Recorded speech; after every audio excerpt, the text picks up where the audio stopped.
Hi friends, today ஒரு vlog பார்ப்போமா? இதுக்கு முன்னாடி ஒரு வீடியோ அப்லோட் பண்ணியிருப்பேன். நம்ம பூனை ஒன்று எடுத்துகிட்டு வந்துட்டு அது பெருசாயிடுச்சு அப்படின்னு சொல்லிட்டு ஒரு வீடியோ போட்டிருந்தோம். இப்போ என்னன்னா, நம்ம வீட்டுக்கு ஒரு புது கெஸ்ட் வந்திருக்கிறாங்க. நான் ஆக்டிங் டிரைவருக்கு தான் போயிட்டுருக்கேன். அதுக்குன்னு தனியாக ஒரு யூடியூப் சேனல் இருக்குது.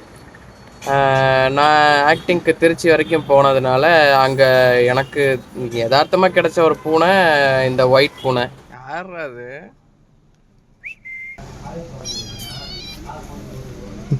அது கத்துறது பாருங்களேன், எலி கத்துற மாதிரி எவ்வளோ சாஃப்டா இருக்கு பாருங்களேன், அழகா இருக்குல்ல.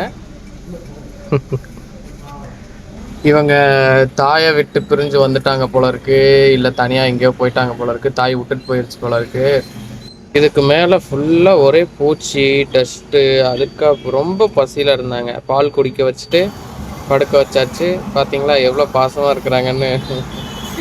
நல்லபடியா அப்படியே கொஞ்சம் கொஞ்சமா அப்படியே தூங்க வச்சாச்சு. இனிமேல் வர்ற வீடியோலலாம் இவங்கள பற்றியும் வரும். பூனை, நம்ம இன்னும் பெரிய பூனையை பற்றியும் வரும். இன்ட்ரெஸ்டிங்காக இருக்கும். வீடியோ பிடிச்சிருந்ததுன்னா லைக் பண்ணிக்கோங்க, சப்ஸ்கிரைப் பண்ணிக்கோங்க.